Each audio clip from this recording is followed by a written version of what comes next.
Hi friends, എല്ലാവർക്കും ഇന്നത്തെ വീഡിയോയിലേക്ക് സ്വാഗതം.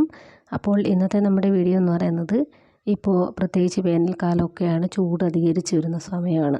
ചെങ്കണ്ണ് വരാനായിട്ടുള്ള സാധ്യത എല്ലാവർക്കും കൂടുതലാണ്. അതുകൊണ്ട് തന്നെ അത് മാറാനായിട്ടുള്ള ഒരു ബെസ്റ്റ് ഹോം റെമഡിയാണ് ഇന്നത്തെ വീഡിയോയിലൂടെ പറയുന്നത്.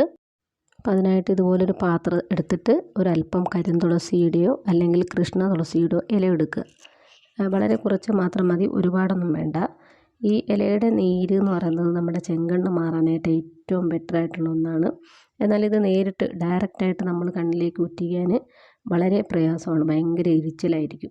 ഒരു തുള്ളിയൊക്കെ ഉറ്റിക്കുമ്പോഴേക്കും നമുക്ക് ഭയങ്കര കടച്ചിലൊക്കെ ആയിരിക്കും. അപ്പോൾ അതിന് ആ ഒരു തുളസിയുടെ ഇല 2-3 തരത്തിൽ നമുക്ക് ഉപയോഗിക്കാനായിട്ട് പറ്റും.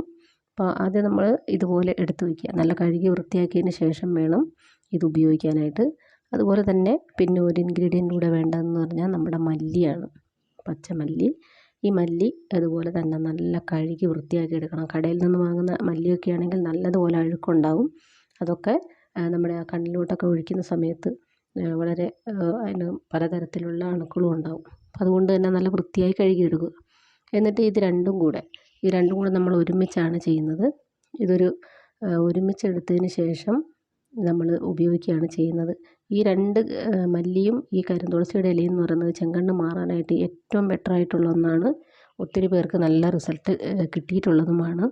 അപ്പോൾ ഇത് രണ്ടും കൂടി ഇനി ഒരു കുഴിയുള്ള പാത്രത്തിൽ നമുക്ക് എടുക്കണം. വെള്ളം ഒഴിച്ചിട്ട് തിളപ്പിച്ചെടുക്കാനുള്ളതാണ്.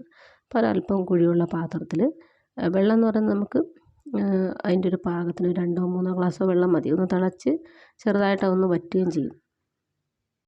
അപ്പോൾ ഇതിനടുപ്പിൽ വെച്ചിട്ട് ഒരു 5-6 മിനിറ്റ് വരെ നന്നായിട്ട് തിളപ്പിച്ചെടുക്കണം.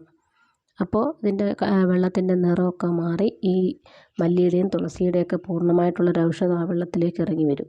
അപ്പോൾ ഇതിപ്പോൾ ഏതാണ്ട് വെച്ചിട്ട് ഒരു 5 മിനിറ്റ് കഴിഞ്ഞിട്ടുണ്ട്. അപ്പോൾ നമ്മൾ സ്റ്റവ് ഒന്ന് ഓഫ് ചെയ്യാൻ പോവുകയാണ്. ഇപ്പോൾ ഒന്ന് ആറാനായിട്ട് വെച്ചിട്ടുണ്ട് വെള്ളം. അപ്പോൾ ചൂടോട് കൂടി തന്നെ നമുക്ക് മറ്റൊരു പാത്രത്തിലോട്ട് ഇത് അരിച്ചൊഴിക്കാം. ഇപ്പോൾ പൂർണ്ണമായിട്ട് ഞാൻ അരിച്ച് മാറ്റിയിട്ടുണ്ട്. വെള്ളത്തിൻ്റെ കളറൊക്കെ കണ്ടില്ലേ? ഈ മല്ലിയും തുളസിയും കൂടെ വെന്ത വെള്ളമാണിത്. ഇത് നല്ലതുപോലെ ആറിയതിന് ശേഷം വേണം നമ്മൾ ഉപയോഗിക്കാൻ. നല്ലതുപോലെ ആറിയതിന് ശേഷം ഈ വെള്ളം കൊണ്ട് കണ്ണ് കഴുകുക. അതുപോലെ തന്നെ ഈ വെള്ളം ഏതെങ്കിലും ഒരു ചെറിയ ഡപ്പയിലോ എന്തെങ്കിലും മരുന്ന് കണ്ണിലുറ്റിക്കാൻ പാകത്തിനൊരു ഇതിലാക്കിയിട്ട് കണ്ണിലൊഴിക്കുന്നത് വളരെ നല്ലതാണ്. കണ്ണുനീരിനോടൊപ്പം തന്നെ ഈ അണുക്കളെല്ലാം പോയി ചെങ്കണ്ണ് വളരെ പെട്ടെന്ന്, എത്ര പെട്ടെന്ന് മാറാൻ പറ്റുമോ അത്രയും പെട്ടെന്ന് മാറുന്ന നല്ല റിസൾട്ട് കിട്ടുന്ന ഒരു റെമഡിയാണിത്. തീർച്ചയായിട്ടും ചെങ്കണ്ണുള്ളവർക്ക് ഉപയോഗിക്കാൻ പറ്റിയ ഏറ്റവും നല്ലൊരു മരുന്ന് കൂടിയാണ്. ഇത് നമ്മളിതിൻ്റെ വേസ്റ്റ് ഉണ്ടാവുമല്ലോ, അപ്പോൾ അരിച്ച് മാറ്റിയതിൻ്റെ ഈ വേസ്റ്റ് ഇത് നിങ്ങൾ അന്നേരം തന്നെ കളയേണ്ട ആവശ്യമില്ല. ഇതൊരു ടൈം കൂടി യൂസ് ചെയ്യാനായിട്ട് പറ്റും. ഇത് നമുക്ക് ഒരു കിഴി കെട്ടിയിട്ട് ഒരു ചെറിയ തുണി എടുത്തൊരു വെള്ള ടവലെടുത്തിട്ട് അതിനകത്തോട്ട് ഇതിടുക. അതിനുശേഷം നമ്മൾ കുറച്ച് തണുത്ത വെള്ളത്തിൽ ഇത് മുക്കി വെച്ചതിന് ശേഷം അത് കണ്ണിൻ്റെ മുകളിൽ ആയിട്ട് വെച്ചിട്ടുണ്ടെങ്കിൽ ചെങ്കണ്ണുള്ള സമയത്ത് നമുക്ക് ആ വേദനയിൽ നിന്നൊക്കെ നല്ല ആശ്വാസം കിട്ടും. അപ്പോൾ എല്ലാവരും ട്രൈ ചെയ്ത് നോക്കുക കേട്ടോ. എന്നിട്ട് നിങ്ങളുടെ കമൻറ്റുകൾ അറിയിക്കാനായിട്ട് മറക്കരുത്. വീണ്ടും നല്ലൊരു വീഡിയോ ആയിട്ട് കാണാം.